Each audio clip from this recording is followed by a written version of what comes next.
This and decide the conference will project now is. be recorded. Sorry. So, before I do a project, is it feasible to do? What are the feasibilities? What are the conditions of that particular space or an area or the building? So we have to do a complete due diligence. This is another jargon for the architectural students, where you completely understand all the criticalities in terms of your mechanical, electrical, and plumbing portion of it, and way beyond that in terms of the environment, whether I can do this project, in terms of the people management, can I do this project? So you do a complete due diligence, just not cost, quality, and time, but beyond it, more is the environment. After you look into this whole due diligence, then you decide, okay, let me do this project. It's going to be, it's going to give me returns for this project. Then you're going to get a green light, and then you're going to start the project initiation document, which is called the PID. So we start off this whole project management life cycle with the first phase called the project initiation. Okay, let's hold on here. In corporate industry, construction industry, you are seeing a lot of buildings, right? In the outer ring road and many places. How do they start these projects? The first step every organization will do is a project initiation first step, which will be done, and then this business case is taken to their management. The management reviews it and says, no, I'm not getting much returns or not much benefits out of this project, let's not do it. Then it is thrashed off.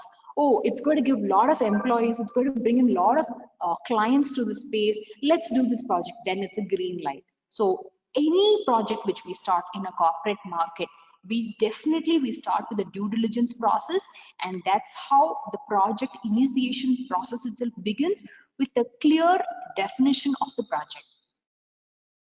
I hope you guys are clear. We'll move forward.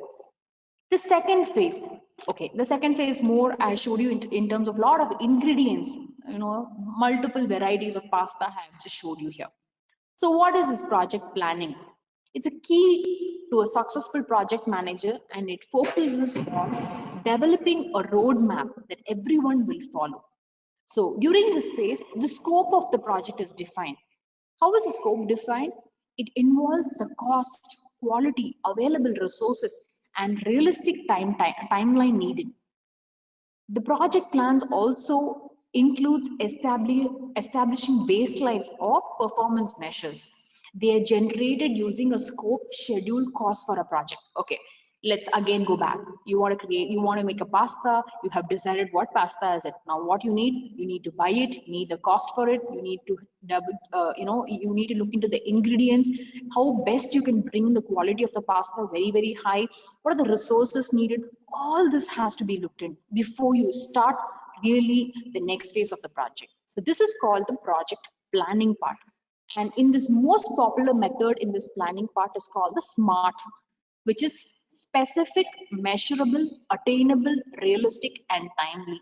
I think all these jargons you can relate it with, the images what I have given. So it's very easy when you go in this particular format of the phases of the project management. Once all these ingredients you've got, what you have to really do is going to execute the project. You're going to really cook the whole thing. And this is where whatever you've done in the first two phases of the initiation, and in the next phase, you're going to implement everything. What you've done in initiation and planning, you're going to implement everything in the execution phase. So this is a phase where deliverables are developed and completed. This often feels like the meat of the project, since a lot of happening during this time. You have to do reports, you have to do meetings, you have to do development updates, performance reports, a lot of things. You have to put in your team, your resources, your plans, your tracking system. Everything has to be put into it. It takes a lot of time, but you really make the execution phase very, very easy by implementing it during the project planning phase and during the initial phase of the project. If the first two phases are being planned well and scheduled well, and you have all the documents and you have a clear objective to do it, then the execution phase becomes very, very clear. You set the timeline. 6 months you want to do a project, 10 months you want to do a project, or 12 months you want to do the project. I am completely coming from an interior fit out corporate background. So this phase of the project is very critical. I can just give you an example. Currently, I have completed this execution part for one of the project. In another project, we have halted it because the current situation of the pandemic due to COVID, we have just halted the execution part. So this is one of its kind of the case where we have never ever had it in our project management. So the execution phase becomes very clear, clean, as per the objective is being met only if you have the first two phases of the project being created. What is the next one? Performance and monitor. It's more like adding more ingredients, needed ingredients for the project, for the phase of the project. So what is needed here? You check on the quality, you check on the project objective. You really wanted to do a soup, has it come out really well? Is the cost, everything is as per the cost, and the performance has been good. So all these ingredients go into the performance part of it. We either call it as a performance or we call it as a monitoring part. This is all about measuring project projection and the performance and ensuring that everything happening aligns with the project management plan. Project managers will use key performance indicators. What is this key performance indicators? Okay, I have cooked the soup, well ahead an hour before than the stipulated timeline. I get an incentive. So when we start the project, the key performance indicators are being set very well, so that what happens is I get an incentive if I complete it well in advance, or if the quality of the work is being up to the mark, then I get a bonus. So these are the parameters which drive my key performance indicators. So let me bring a corporate taste to it. So what happens is when I'm doing a project, in the early stage of the project, the client says, okay, Vijaya, I'm going to give you a key performance indicators. If you complete the project within the timeline 1 month before, you're going to get a bonus of 5%. If you complete it within 2 months well in advance, I'm going to give you 20% of the cost of the project. So we agree with the client on the key performance indicators. It can be with the client, it can be with the contractors, it can be with the consultants. So always these key performance indicators are being set in the initial stage of the project, and during the execution phase we just double check whether it's met or not. So what happens is a project manager will typically pick 2 to 5 of the key performance measures for the project performance. So few of them are the project objectives, the quality deliverables, the effort and the cost tracking, the project performance. During this time, the project managers may need to adjust their schedule and resources to ensure the project is on track. Moving on to the final phase of the project. This is the most, again, one of the difficult part of the project. You can start the project, you can execute the project, but if you're not able to close the project, then it is not a successful project. So how do you close a project? It's a very difficult. So in corporate industry, we divide the closure into technical closure and commercial closure. So when talk about the technical, whether the space is working, whether your electrical fixtures are working, your HVAC, that is your AC is working, all that we check in terms of the technical part. Commercials, you have to pay back all the contractors on time, and then close on the project 100%.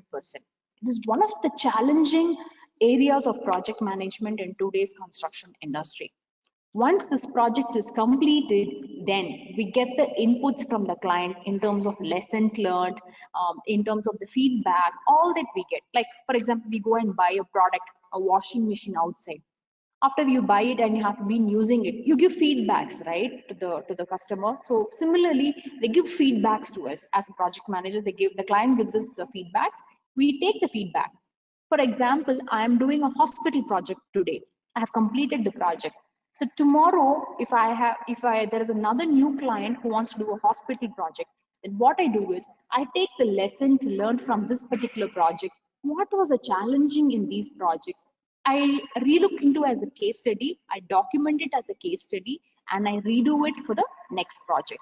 So this phase of the project again is one of the crucial, not just for project managers or for clients or for the consultant, but also for the contractors, because they all have to be paid on time. So putting into a nutshell, I'm just giving you, the 4 phases of project management as per the project management body of knowledge, wherein right now we have moved into 5 phases of the project, wherein we all relooked, it's a recap, the initiation, the planning, the design, the construct, and the close part of it. So at every phase of the project, you will have multiple formats, Excel sheets, technologies to be implemented. We will relook on the whole thing towards, this presentation of how it's been done. Untold truth of the project manager, you're going to get knives from multiple people. It's not going to be easy. You are an architect, you have the skill set of the project manager, but when you complete a project, all the 5 phases of the project, you will have all these kinds of knives which is going to come towards you. The client, the consultant, the contractor, the sub vendors will come to you for payments. There are a lot of issues and challenging things which will happen when you're completing a project. Okay, let's move very quickly on the project management areas of knowledge. Okay, I know the 5 phases of the project. 5 phases has been done, but in these 5 phases of the project management, what is the knowledge I need, to develop myself so that I do one particular phase properly, or I can excel in that particular phase. So the PMBOK calls 10 critical knowledge areas. How do we define these knowledge areas? Is identified area of a project management defined by the knowledge, requirement, and described in terms of its components, process, practice, inputs, outputs, tools, and techniques. Okay, I think it's a little more. Let me explain it this way. For any project to happen, what do I need in terms of knowledge? I'm doing a small project, say about 1,500 square feet of an apartment. What is needed? I need to do an integration. I need to do scheduling. I need to know about the quality. I need to communicate to the multiple people. I need to buy things. Buying is procurement phase of the project. I need to draw a clear scope document. I need to have a estimation and budgeting done, which is the cost management. Moreover, on this, resources, multiple resources will be involved in. I have to manage them. There might be heavy rains, there might be some COVID situations. Those are the risks I will face in the project. And finally, it is again a stakeholders management. The client wants one, the consultant will give something. So, if you look into as a bigger picture, these are the 10 critical areas of knowledge that I would need to deliver a project within timeline, cost, and quality. On a very, very high level, let's look into one or two, areas of project, areas of knowledge right now. So in terms of integration management, okay, what do you do in the integration management? You identify, you define, you combine, you unify, and you coordinate all the process of project management. Madam, it's not very clear. What do we really do in integration? You develop the project charter, you develop a management plan, you have a project management knowledge, you monitor and you control, you perform and you integrate, and finally you close the project. So this is called the integration manager board. You ensure the deliverables due to the product, or the project life cycle is being aligning with the requirement of your end goal.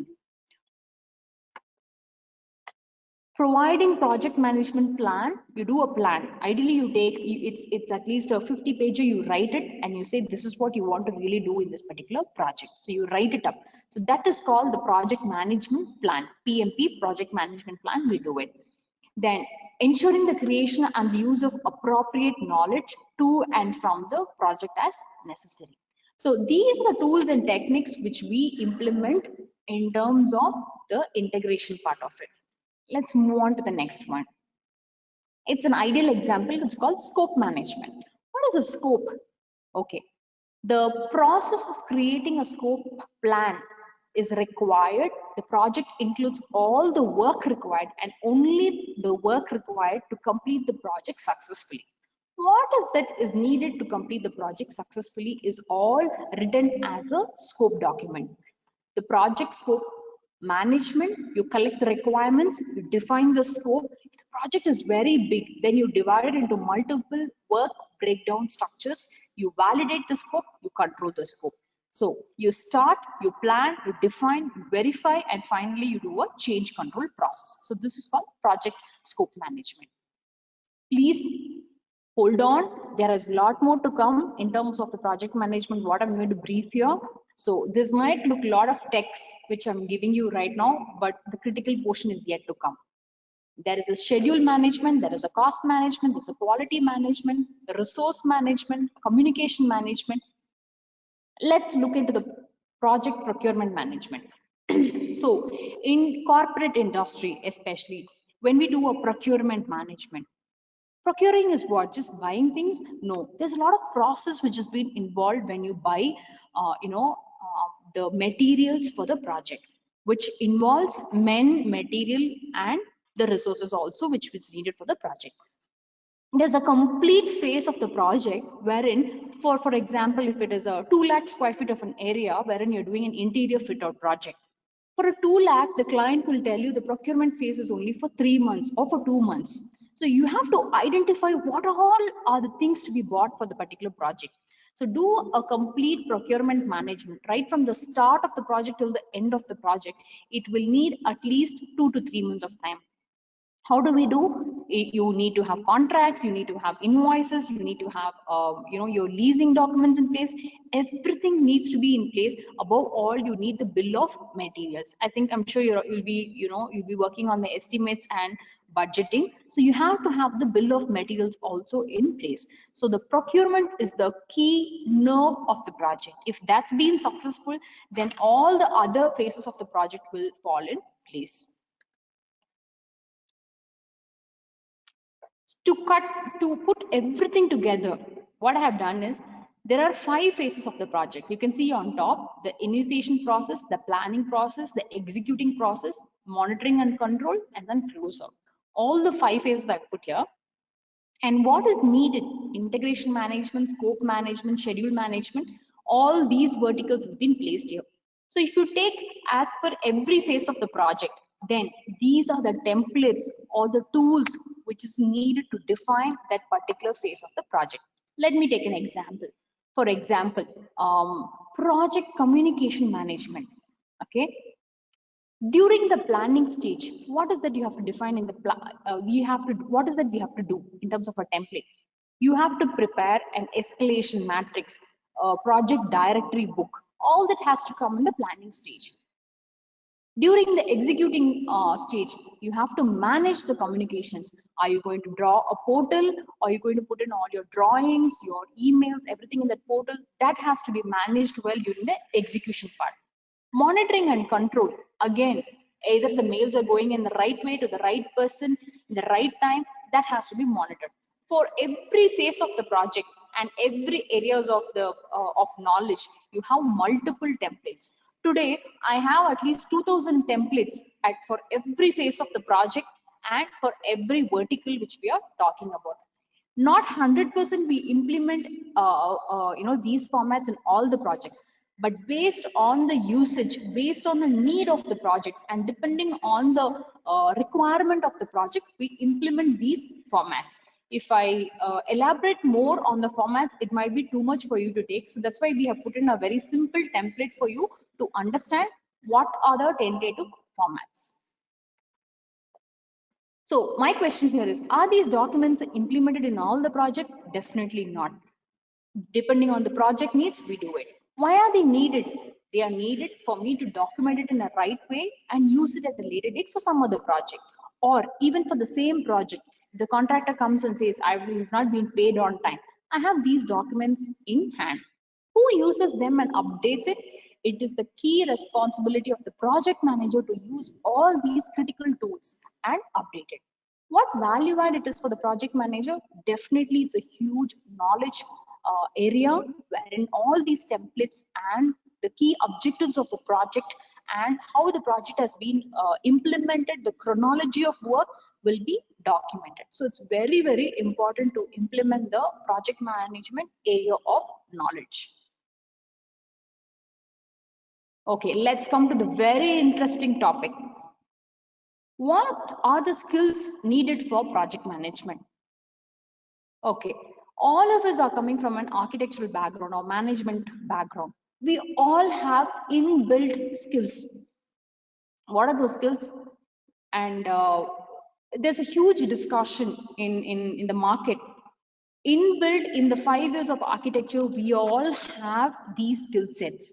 We don't need something new as a project manager to study all these skill sets, but definitely I request each one of you to identify your skill sets, because it's very important. You're good in multiple things. Identify these skill set during your architectural course itself, so that will help you to choose the vertical you want to grow in project management. Okay, I'm just starting off with the first one. What is this? You might be really good in budgeting, numbers, maths. So this is budgeting. Is an important skill for a project manager. What is this? It looks like a calendar. Yes, this is scheduling. You need to have to schedule the project from the start till the end, and those red circles, what you see, are the critical parts which has to be identified by the project manager. Definitely, all of you are very well versatile in these skills. Third, there are a lot of colors to be chosen. Yes, it's a decision making skill. It's a very important, the right decisions to be taken in the right time during the project execution. So all these skills, they fall into hard skills. I can develop these skills at any time during the phase of the project. So not just for a project, in any submissions you do, in any design you do, any activity it can be. If you have these qualities in you, it can be developed. But there are few more skills which is needed for the project manager. Uh, the first one is a communication skill, uh, leadership skill, and reflecting skill. The final one is the leadership skill. So we have all these interactions with the people, right? All these people management, leading the people, motivating the people, teamwork, all this is called the soft skill. From my experience, I would say without the soft skills, you will not be able to implement the hard skills. You definitely need to have an interaction with the people around, maybe laborers, maybe stakeholders, maybe consultant. You have to interact with them and motivate them and lead them. Only then your hard skills can be successful. Just by only doing a budgeting or scheduling or good decision making will not make you a good project manager. You need to have good soft skills to move and have the best hard skills in you. Okay, what are these hard skills, soft skills? We know all this. We have done in our architecture itself for 5 years of degree. So everything is inbuilt. There's nothing new. Okay, there's a huge discussion by the architects, the Council of Architects, and in the worldwide. To be a good architect, what is needed? Modern architects needs to be well equipped with the design. We are learning all the design technology, all the latest design concepts in our architectural degree.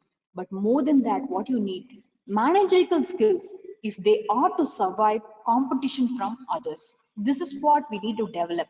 This is what we read from the books. We have been taught in the college, but somewhere, after we finish our final year, we sort of dilute ourselves. But this is the most critical thing. Only the design technology will not help you. You need to have a managerial skill to survive the competition from others. Sorry. What does REBA say? The practice of architecture demands from architects more than just a skill of design and construction of buildings. What does it mean? Understanding of sound and economical building, proficiency in appreciation of the business, legal principles, motivation, coordination, control of complex groups of people. Okay, I am only good in designing, it will not take you anywhere.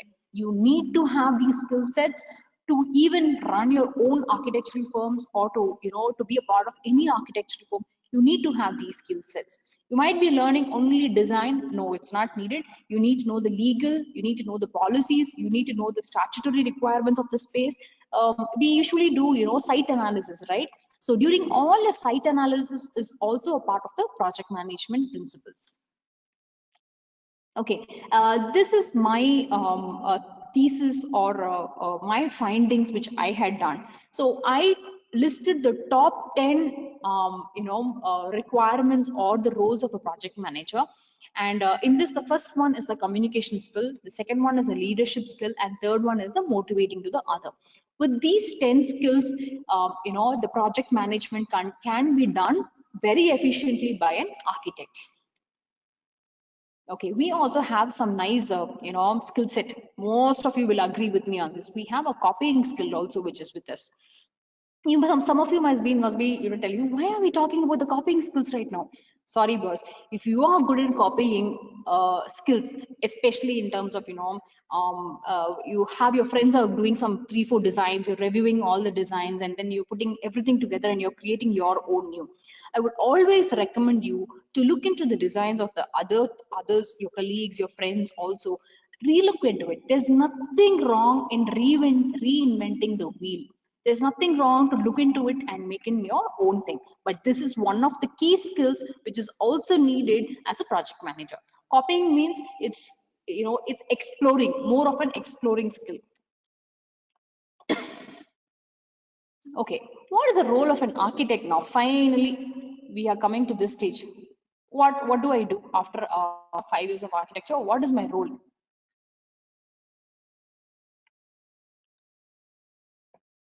So when I finished my architecture, all I knew is to go and join an architectural firm and work. That is all. That's the only hat I had. Either go into that or go into teaching profession. So apart from these, I didn't have any exposure on any other roles. But later date I found out it's very challenging what I'm going to talk right now, and it's the first time you're going to hear it out from me. It needs multiple hats. Either you're good in it or you're not good in it. You need to have all these skill sets, and you can pick any one of these verticals. This is one of my interesting slides which I have prepared. I'm going to talk a bit of it. Okay, your first role is an architect. Done. You can choose any of these. I'll just go very fast on this. So there's something called the secondment service role, wherein you can join a client and you can do this entire role of design management, project management. So that's called the secondment role. Oh, is there a sports consultants also in this? Sorry. So yes, there is a sports consultant who will get involved in all the corporate projects. Right now, we don't have sports consultant in India, so that is one of the good verticals to bring up yourself. Ma'am, I can really see there's a kitchen written here. What is this kitchen? Oh my God, yes. The kitchen consultant earn a lot. You can design a multiple full-fledged live kitchens for corporate offices or for hotels or for banquet halls. You can do this. You can just pick few projects, maybe 10 or 15 projects, clients, and then you can become a kitchen consultant. Why, as an architect, I have to become a kitchen consultant? Because you have inbuilt um, design and the project management skills, wherein all this can be put together to become a kitchen consultant. Honestly, I want to tell you this, they are very well paid, just not in terms of commercials or own, but these are the verticals which I didn't know that I could have done long time. So right now, even I'm in such a phase that every vertical, whatever I have written here, I have explored and I put my arms into it. Okay, lead, all of you know, green buildings. There's a well certification which has come. You can be good in it. You can be good in HVAC consulting job. Plumbing. Oh, really plumbing? Plumbing is the need of the hour. Plumbing consultant for any projects you do. Plumbing consultants get paid very well, and there are a lot of innovative and environmental deliverables they do for the environment. So that can be done. Space planning, you are planning to do an MArch and then you want to do into space planning. Every corporate organization needs a space planner. How many employees are there, how are they being put together? So space planning again is one of the critical requirement for every organization. What is PMO? Project Management Office. Okay, today I'm working for an ex client. Okay, this ex client is only in Bangalore. He wants to develop his office in Chennai. He wants to develop in Delhi, multiple places. So what I do is I do a design management and a project management for that client across pan India or across the globe. So that is called project management office. That's a PMO.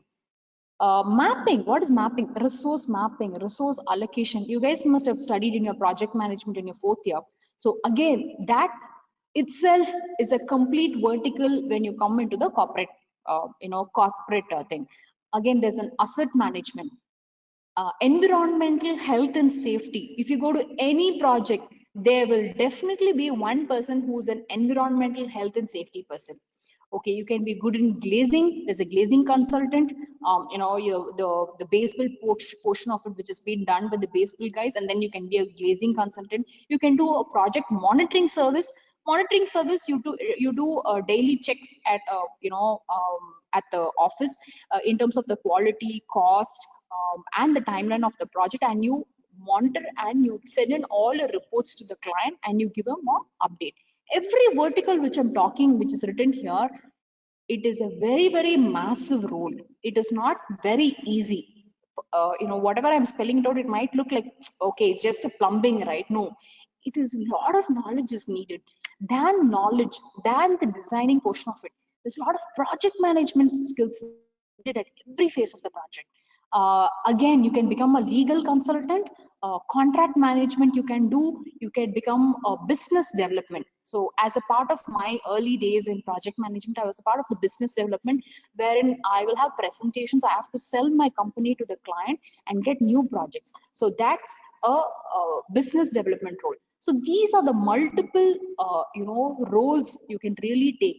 And off late, I'm into a parking management consultancy also, wherein in the first of its kind we have done in our malls, but in the corporate world we are implementing parking management systems. All automatic vehicles come in, and automatically it gives in all the details in terms of the parking management. So as an architect, you are not fixed only of wearing only a design solution or a design consultation. There are so many added to your hat that you have to add in during during your phase of your career, maybe the first year or 10 years. You need to have all the skill sets of all these verticals in your cap. So that's why I have brought in this. So there's multiple verticals you can pick out of it. Finally, what is the technology needed? Where are we right now in the construction industry as an architect? Okay, we all know CAD, we know Revit softwares. What is needed more than that? That is not enough. So there is Revit software, there's BIM modeling, which is called the building integration and modeling, wherein we put in all our services and we double check whether there's any clash before we go and implement a project. You can do a 3D rendering of all the services, double check everything is done, and then you can go and implement the project. It saves time, it saves cost. So that's why they use BIM modeling. Primavera and Microsoft project is the scheduling part of it. You can do a scheduling, you can track your scheduling on time. There's a PERT master. Again, this is also a software which is used for scheduling. Cost management tools. You won't believe there are so many cost management consultancy organizations across the world who just do only cost management for the projects. So as an architect, all the clients will come to you and ask you what are the costs, what is the budget you have put in for, and how you are spending the cost. So we have more clarity and more idea in terms of estimating and budgeting. It's a part of the cost management tool. 360-degree updates from sites you can get. We install cameras, we install drones also to get all the upsides from the site. You really don't have to go to site, stand there in the dust, stand there in an untimes. You get all the views, you get all the updates from the site automatically if you have all these softwares integrated in your system. There is a robotics which is coming up. Virtual reality is also coming up in our furnitures, in our carpets. We are implementing this. The new trend in the market right now, what we're implementing is Internet of Things. Everything has to be integrated. Lighting management system, you have a WhatsApp, you have your mobile with you, so everything gets connected with your mobile phones, which is called the Internet of Things. Then finally we have the BMS integration for all your MEP services. So It's up to you whether you want to take a mixed, you want to mix it according to the recipe instruction, or you want to do an extra 3 minute, cooked up. So these are the critical technologies that you will have to have a look into it.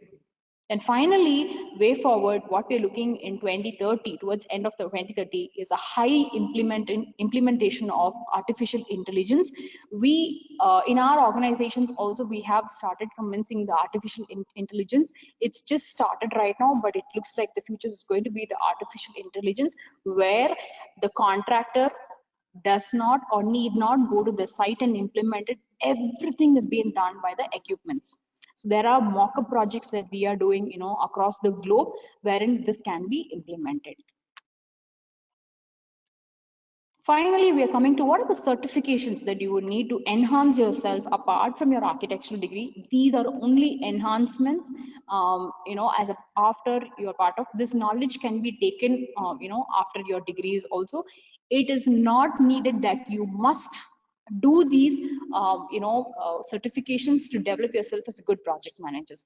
One is the PMI, Project Management Institute, Project Management Plan, Association of Project Management.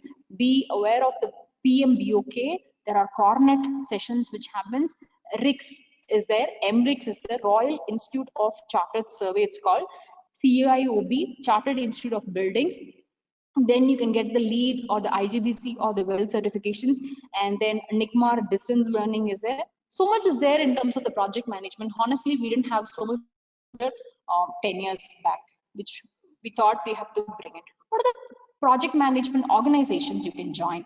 There are real estate in every corporate office. What you're seeing in the roads, every corporate office will definitely have a real estate and a facilities team. So there's an option for that. There are CBRE, JLL, Savills, Turner and Townsend, Cushman and Wakefield, Bowes and Lendlease.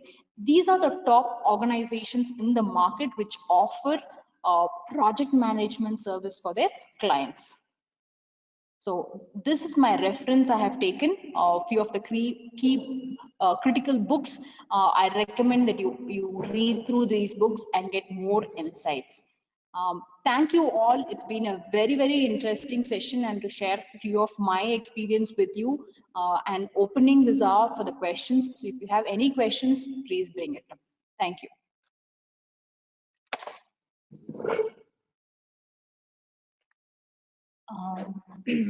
Thank you, Vijaya.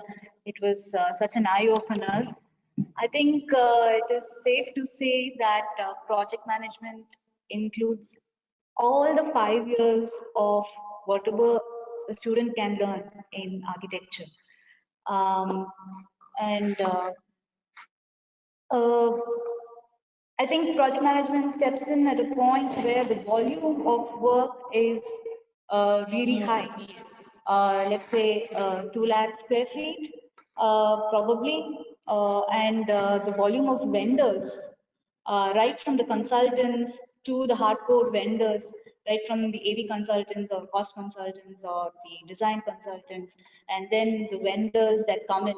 The vendors are really mind-boggling. You can have even 50 or 100 vendors in a project at a time, right from your false flooring to the electrical vendors, to the HVAC vendors, access and safety control.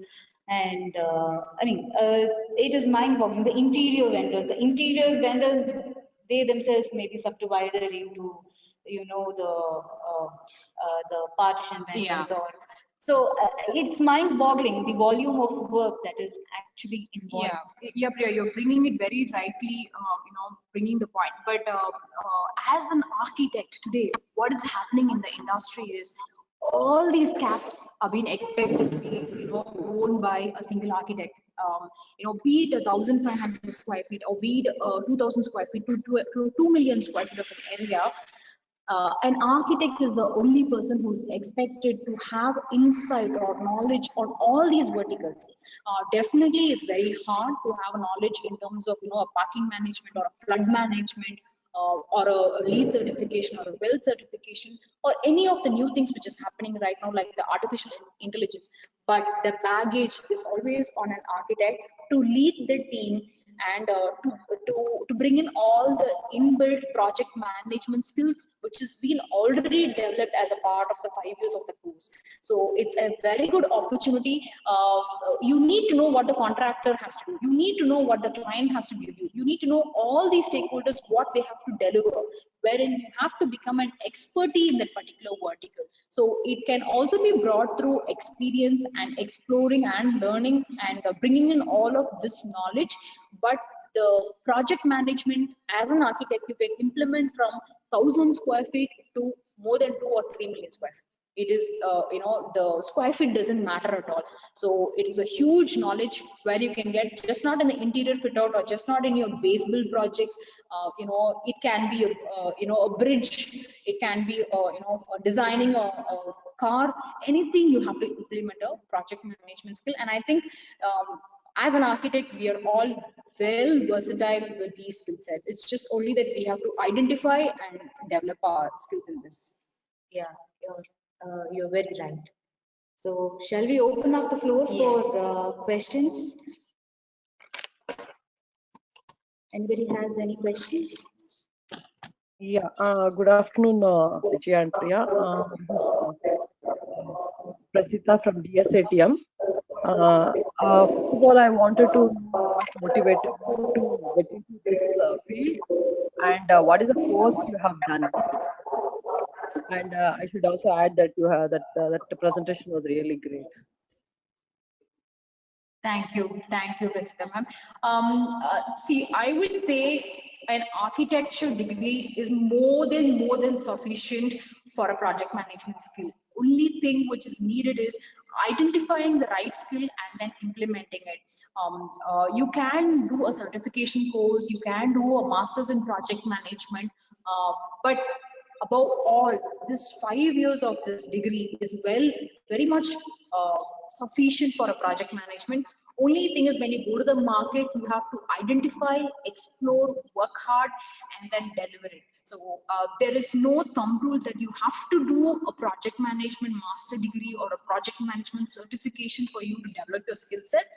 My only thing is everything is inbuilt in this 5 years course of architecture. You learn about estimating and costing, you learn about project management, you learn about construction management, you learn about the detailing of the drawings. Everything is inbuilt. It's only that you have to deliver, and maybe a small few softwares you might have to really work on it, like we are not so much exposed to scheduling. So there are a lot of softwares that is mandate in the industry that you have to know Microsoft project schedule. So those softwares you can learn it on your own as well, and maybe you can deliver it. But definitely this 5 years of architecture is more than sufficient in terms of the project management skills. But if you want to develop these skills, you can definitely do a certification course or a master's in project management. Just to add on to the question that has been asked, if we do a master's, do we land into a better position in the organization as compared to if we do just a PR? Again, Priya, you really don't have to force yourself to do a degree. Definitely, it'll bring you a lot of exposure. For example, for me, we didn't have so much of exposure like what this webinar is, and we didn't have those exposures, 10 years back. So we had to go and really explore. Today, you have everything at in the click of your mobile. You have all the details there. So it's so much of exposure there. But definitely, in terms of your communication skills, in terms of your stakeholders management, in terms of thinking, decision making skills, if you have a master degree or if you do a project management certification, it gives you more confidence. But I am doubly sure in this 5 years of architecture, where every student, when you are, having your jury, when you are having your design presentations, you have all the confidence and you have all the communication skills already. You just need to develop it with full confidence and move on. Right. Okay. So there's one question from Tarun. How do you manage to know if the client or any other person involved in designing a space is convinced about your design or to know exactly what they need from you? Okay. Just to answer you, Tarun, when we start a project, okay, like as I begin, it can be 1,000 square feet or 10,000 square feet or multi-million square feet. So we usually do the due diligence and then we draw the requirements from the client. We do a very detailed requirement in terms of what the client wants. We sit with the client and we do workshops with them. All the consultant will be involved in these workshops. We explain, we try to get all the requirements in the workshop, and then we go to the drawing boards to develop it into a design. So once the design has been done, it is called the test fit out layouts. We do only test fit out layouts. So we go back to the client and we brief them on the concept, saying this is the circulation space, this is the movement space, this is the statutory norms is called for by the government. So we explain all the concept. Once the concept is fine with the client, then we move on the design. For example, if the concept is not being agreed by the client, we do another option in terms of better utilization. What are the critical things that you want the client to accept your design? That's the first question you need to have. How I want to sell my design, how I want to make my client agree on this design. So if you find the answers for it, then you can crack your design. For example, in today's market, space planning and space management is very critical. So if in a space, I mean, before COVID situation was little different, wherein you can have less than 6 feet distance, right? So the number of workstations capacity, the efficiency of the workstations will be like little, spaced in such a way that it can occupy 150 seats. But today, after the COVID situations, it can take only 30% of the seats, right? So if you crack what the client needs can be met, you can easily sell your design and you can easily crack the design. So that's the very critical thing. You need to understand what the client needs are. So if you're able to understand in the workshops what the client's needs are, you can be able to deliver. So the designer comes first. Yes. The requirement, the understanding of the requirement and the designers are very important. That's the start of the project, and from there on, because every client is not an architect. Yeah. They are in from a different background. It might be some, mechanical people or different, but all they need is they look for efficiency. The triple constraint which I want to bring. The triple constraint is within the cost, that is within their budget, within the very good quality they want, and within the timeline. So these are the three factors the client will always, try to achieve first. Because the client always wants his business to start off As soon as possible.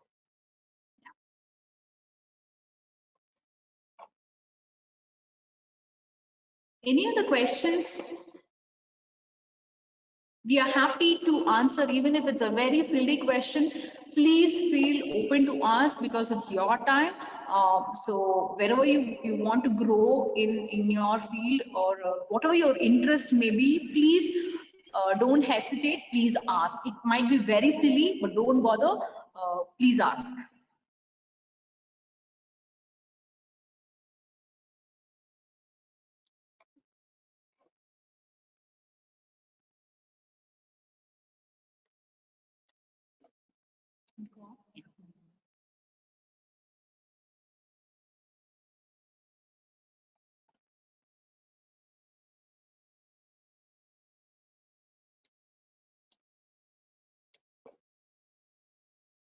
So, what happens when you're not able to deliver according to the schedule?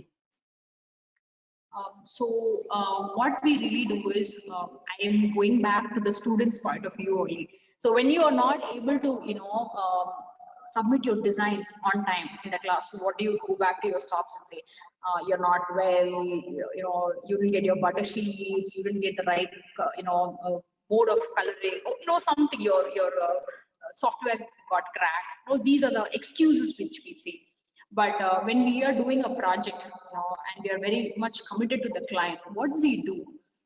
See, definitely every project will have it might have a time delay, but how to handle it?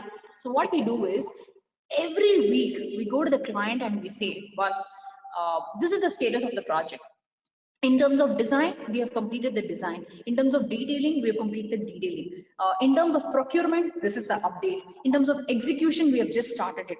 So we always ensure the client has been communicated on time so that they know where the delays are going to expect it. For example, there's a heavy rain, which is inevitable. We can't hold it, right? So we go back to the client and say there was a heavy rain, we didn't have the labors at site, so there might be a 3-day delay in the project. But the 3-day delay in the project, how can I bring it back? So that is the mitigation plan which we take it forward to the client, and the client sort of agrees to it and says, okay, fine, I agree on to the heavy rains. Okay, you're trying to bring it back those 3 days, is fine.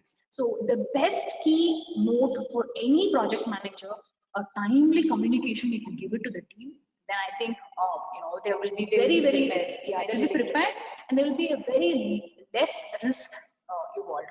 So I think the communication is the key note for the project manager. And right now, a lot of projects are going on with the IT corridor belt. That is from the airport onwards, around the outer ring road, up to the Silicon area, and further down in the electronic city. So there are, I guess, a lot of shell and core projects that are coming up. Yes. And post shell and core, there are a lot of interior fit outs also Yes. coming up.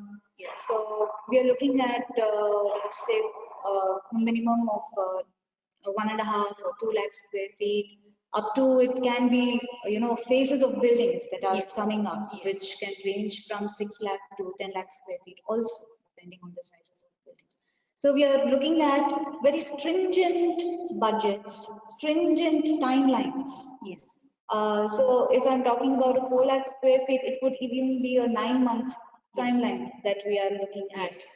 And the involvement of so many vendors Yes. that are there managing coordination that is happening. It is definitely a big challenge. Yes. The volume itself Yeah. is a big challenge. So how do we do this is, like I pointed out in the phases of the project, what we do is we plan everything well ahead and we have an agreement with the client. Okay. Exactly like you pointed out, currently I'm working with 50 to 80 vendors in the site. It's about 1.2 million square feet, which is almost like 12 lakh square feet I'm working on right now. So we have about 50 to 80 vendors. So all the contracts has to be done. All the purchase orders has to be issued. The payments has to go on right time. We have to double check whether they are, working on the project within the timeline, cost. So everything has to be managed. So once you start to get into the groove of project management, automatically, you can handle all these stakeholders and you can have a look at all these. So you have multiple consultants also could be involved into it. So it's a lot of running in the site, a lot of walking in the site as a women as well, because the role of project managers is a slightly, I wouldn't do a gender differentiation here, but it's a slightly more Oriented for towards women as well, because it's a real estate and facilities. You need to deliver it on time, and managing 80 vendors and their sub vendors, stakeholders, and the business part of it, the client part of it, the project management team. So roughly about 150 to 170 stakeholders will be involved in this particular 1.2 million square feet. So you need to have, that's why I was mentioning, you need to either identify your skill sets and keep growing. And at every phase of the project, you really have an opportunity to grow. For example, I'll take my case. I have got no idea about parking management at all. So, but I wanted to intend to do it, implement it in one of our buildings in terms of parking management. The moment we started exploring, including the consultant, we came up with a lot of new ideas, the new ways of looking into it. So, having a architectural background and then doing a project management, that really it is a huge huge blessing. add-on, yes. Yeah, it's a huge blessing, it's a huge add-on. You will have all the confidence to go and explore which you are not into it, which you don't. Yeah, so that's the added advantage, and that's what every student needs to learn and then grow. Yeah, we have some more questions. Um, how does this is from Monish Ravi? How does the project management delay with respect to the client? If he is not keen on the timeline, how will that affect the project? Yes. So if the see in today's aspect, right, every client is very, very cautious about the timeline of the project. If somebody is not, very efficient in terms of the timeline of the project, you have your billings already agreed with the client. Per hour, you would have agreed with the client. There is a contract document to it. You want to start and end the project within this particular timeline. All that has been agreed with the client in the initial phase of the project itself. So you have a document, you can go back to the clients and say, I have agreed with you on this particular timeline. We have to complete the project, or I have to be, move out of this project. And always in the contract document, there will be clauses which is mentioned that only on mutual agreement you can come out of a project. So always you can refer back to your contract document. That's why contract management becomes a very essential part of any vendor or a client. But definitely no client wants to back off until or unless it is a they have some restrictions on the cost, they're not able to sponsor on the project, then it's a critical issue. But your payments will be made as per your milestones which you have agreed into the contract. So whenever you're having an agreement with the client, ensure the contract milestones, everything has been set very clearly. And if you want to come out of the project, what are the clauses? So read through the contract document very well. So this is from Niket Upase, the next question. Architect is a good project manager, is understood. Secondly, can I understand when we deal with the cost factor for calculating, say how much labor cost for doing a certain task like centering? Where can we get the exact rate per square feet? Is it the Indian standard codes that we will approach or any other document? Okay, we do not have we have the basics. Definitely, we have the basics with what we have to pay to the laborers. As per our norms, we have that being defined. But in terms of, depending on the requirement of the project, or the nature of the project, the cost can vary. It is not very fixed cost. The labor has to get every day 500 rupees. It is not a fixed cost, but there is a minimum cost which is being drawn, and that can be picked up, and that can be done. So again, it is based on the contract, what you have agreed with the laborers and with the contractor. So you really have to look into it. But there is always a base in the you call it as a labor law. We call it as a labor law. So any project which we do, the laborers who are getting involved in the project, they need to have a EF, ESI, car policy. All these policies is a mandate. Without those policies or insurance, the laborers will not be allowed inside, especially in the corporate organizations. So, which means the vendor has to pay the labor a minimum wage, and that will be checked. The invoices will not be processed by the client if the vendor doesn't give the details of the labors and what he has paid. If he doesn't give the detail, the vendor, main vendor contractors invoice will be rejected. He will not be paid. So he is obliged to do wage payment for the labors on time, and only then his payment will come. And moreover, I think even for the laborers, we undergo this bidding process where we do get multiple vendors to bid for a particular project. So they will clearly define what is the cost of a laborer, and the payment will be done in terms of these costs that will be there in the contract finally. So I hope that has answered your question, Niket. Let's move on to the next question. This is from Akshara Ramesh. What course do you suggest for masters to improve the project management capability of a fresher? So, see, you have project masters in project management, you have masters in construction management, you have certification courses from NICMAR. So those, if you want to do it from India, you can do that. And there are a lot of other architectural colleges which are coming up with project management, masters in project management. You can really pick them up because the master degree in project management, if you look into these stuffs, they are very well versatile in the market, who have 10 plus years of experience wherein they've been working in a corporate organizations. So those days we didn't have so much of exposure, but today in 2020, there are a lot of capability of architectural organizations which have project management as a part of their master degree. So you can pick that. So the two critical things I would say is there's either a construction management course or a project management course. These are the only two courses which is available for project management and construction management. Okay, there's another question. How do we manage to overcome a problem when the contractor or the builder has understood the drawings in a wrong way and done with most of the construction which was not noticed? What should be the next step as the PM? Okay, Tarun, how I would look into it is, as a project manager, it's my responsibility and my team's responsibility to ensure the contractor has understood the design at the initial phase of the project. To start off at a site, we do a general kickoff meeting. Once the vendors are all onboarded at site, we have a kickoff meeting. So we call the architects, the consultants, the designers to explain all the contractors the design. The architects explains the design. Say the contractor has misunderstood the detailing and then gone ahead with some construction at site, which is a very rare case in the corporate organization. Why? Because we have to monitor, control, and check the site every day. If there's a site team involved, there is a site report which will be created. There is a status report which will be created by the contractor. So every day he'll come up with a A4 sheet telling he has completed all these activities, and this is what he's going to do. 2 week ahead schedule he will give it at site. So the chances of the contractor either understanding it or building it in a wrong way is very less.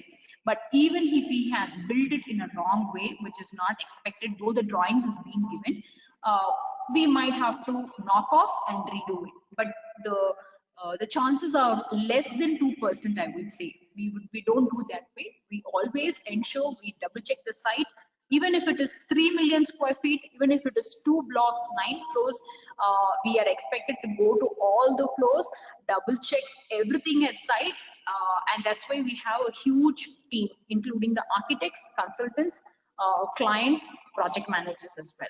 So the chances are very less to happen. But if it happens, we have to demolish and redo it. And the onus will be on the vendor. The owners will be on the vendors, yes. We should have enough documentation done from our end that the vendor has gone wrong. So that is the role of a project manager, the communication skill. You should ensure that you have given enough communication to the contractor on the design part and he has understood it in a wrong way. So important is communication skill. Okay, we take the next question now. Hi ma'am, thank you for sharing your knowledge and experience. It was an informative session. What is it like working in a PMC office? Is there a work structure? What are the expectations on us as freshers? This is from Hriday. Hriday, I can relate myself more to this question because the first site meeting I went in my office was I wore a suit and then I went. And everyone just looked at me, they just stared at me. I was not knowing because I thought it's a meeting and then we are supposed to go with the suit. So I was completely, everyone had a very different look at me, and then I understood later down the years why for a site meeting you don't go with a suit. I thought it's a meeting and all the main critical clients are all coming, so that's why I went with the suit. So what is more needed?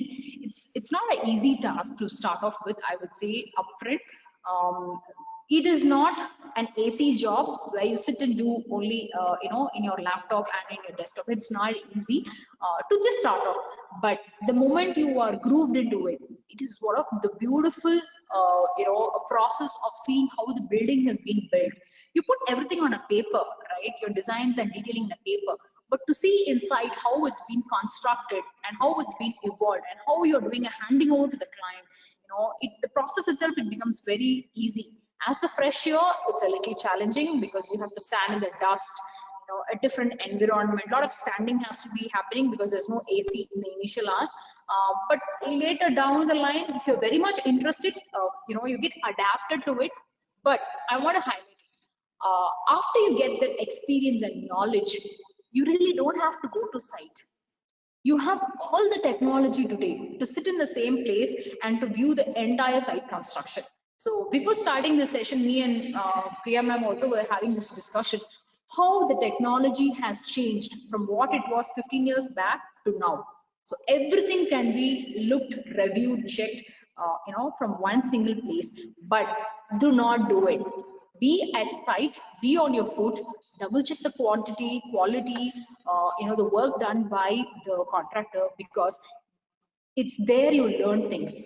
So if you miss the first few years of standing in the ground and learning, you will not be able to get the deliveries done at a later part of the project. So always be on ground, always be available at site to learn and to review those drawings and to review the deliverables. Okay, we'll take the next question from Monish. What is the scope of project management in India, as our sector is the most unorganized sector in India? Monish, today in the market, you take any vertical, just not construction alone. You take into vendor management, you take into food related business, you take into hospitality, any vertical. Everywhere project management has to be implemented. There is no escape from this. So even in the kitchen, you need to have a project management skill sets. Then only you can do it in a very organized, and the results, whatever you're getting, will be in a very efficient way. So, yeah, you have multiple sectors to develop yourself in project management. So the scope is quite huge. If you refer to my slide, which wherein multiple caps, I was explaining the slide. The scope is enormous. Every day you have a new vertical to learn and to develop your skill set. You get paid well. End of the day, you want to be paid well, right? So you get paid well as well. So there's the next question from Manali. She has a question about the stress level involved in project management. I would say, see, the perception at the beginning as a fresher when you go to a project management, right? It's very stressful. Trust me. Full of dust, and you have to stand for 8 hours, 12 hours, and especially when they know you are a fresher, you have to stand inside. It's not that easy task, and especially as a woman, it becomes very challenging because we are not used of standing and working for more than 8 hours. We are not from that from the background, or we always have sat in class and studied and done things. So stand in sight for 8 hours is very less. I would say to 12 hours, 14 hours, or even 20 hours, it's not easy task. So the stress levels will be high, be it for men or for women. The stress levels will be high, but your passion will drive you to what you want to achieve. If you want to go to the next level, you really have to work hard. For example, in my case, we are not prone of working more than 12 hours at site, wherein we end up, because of our passion, right? We end up at site till 1 a.m., 2 a.m. Definitely, in terms of security, safety, we have to relook into it and then work at site. But that passion drives you. Definitely you have to have enjoy your work, and then you have a multiple team, multiple stakeholders. You are not alone in site. Remember that you're not alone. You have architects, you have consultants, you have a lot of professional people around you to guide you, to take you to the next level. So it is not very stressful. Once you are already into it, it is not stressful, but definitely in the beginning, from an architect's perspective to a project management's perspective, it is somewhat stressful. But once you're grooved into it, it becomes very easy. You can handle it. That's what I said. You don't have to go to site to double check the quality of the work at times. You can just be at home and double check. It is purely managerial skills for me. Wherever you are, you have to manage it well. You need to ensure the right decisions has been taken, the right time has been it's been constructed in the right time. So you are the only person to drive the whole project. You are responsible for it at the end of the day. Yeah. I think to add to Manali's answer and question, I think it's a high adrenaline thing. And what keeps you going sometimes is the unfolding of your design in front of your eyes in a very quick way.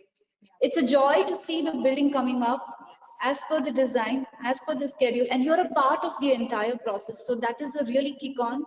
Uh, it drives you to achieve more, to do more, and the excitement is more in this sense. Yes. So when you complete one project, say about 1,000 square feet of an area, you can go and see the site. I'll be the only women, and around me maybe about 200 to 300 men will be standing if it's a smaller site. When you talk about 1 million or 3 million square feet of a space, it's only men. Sometimes you are lost by it, but the moment you start, your managerial skills, the way you manage, you will feel very confident about it. You really want, like how Priya pointed, you really want to see the end product. The passion takes you there.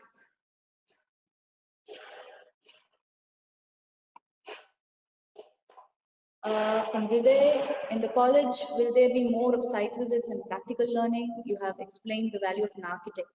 How about job options? Anything else we can get into in case we find actual site works unbearable and wish to change jobs? I don't think it's site work totally. There is an office part to it, and definitely there is a site part to it. And Yes. you will keep switching from office to site. So I don't think, I think you can vouch for it. Yeah. So if you look into my presentation, what I have already shared with you, it is not 100% site. It is not 100%, sitting in the AC and working in your laptops. It is not both. It is completely depends on you want to do the first hour of the day site walk, you do it, or you want to do on emails, you do it. It's completely based on your planning and scheduling for the day. You have to drive in your day. For example, you are very fresher, and your boss comes and asks you, what is the detail, you have to finish the detail, so you must be able to answer it. That is all is needed, whether you're sitting and working or whether you're there in the site. End of the day, it is completely controlling, managing, and delivering. You be it at your desktop and you do it, or you're standing in site and you're doing. Your responsibility is to control, monitor, and deliver.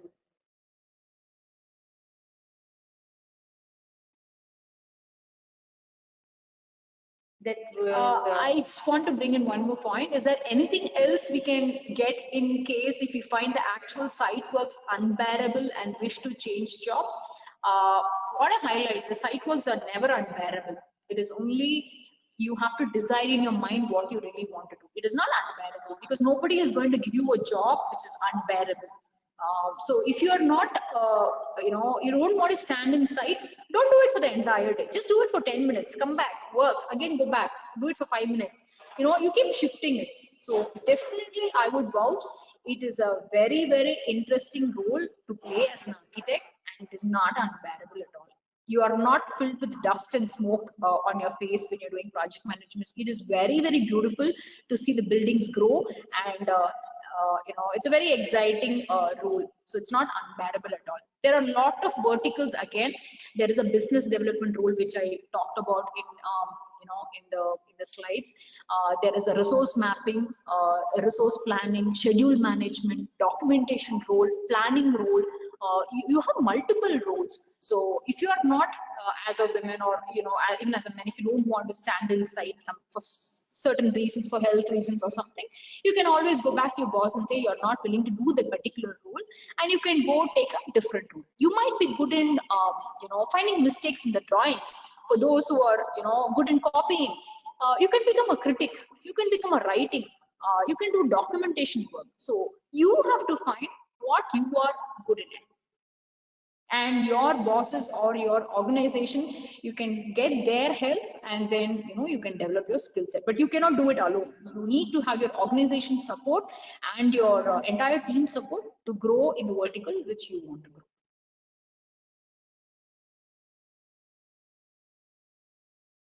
I think that was quite a list of questions that were asked. Should we wrap up now? Yes, I think We are way beyond time. Thank you very much, students, and each of the professionals who joined this webinar. It's very, very encouraging for us, and for us to share what we have done in the last 15 years and where we are looking forward in the project management role as an architect. I would request each one of you to look way beyond your thesis. Just don't get stuck with your thesis alone. Look forward what you really want to do. Identify your skill sets, especially at this time of your thesis or your your college studies, and whatever as a project management I learned in my master degree, I have already learned in the 5 years of architecture. It's only thing we just studied and did it for mark's sake. We didn't get involved into it much. So get involved into estimating, costing. A lot of verticals are there, a lot of books is there. Read it. Make yourself well versatile with the field which you want to be. You don't have to stick to one role. There are multiple roles based on your likes, dislikes, your passion. Pick the role which you want to do. Yeah. Wishing you all the very best, all of you. Thank you. And thank you for being very good participants and very active participants also. Thank you all. Thanks all.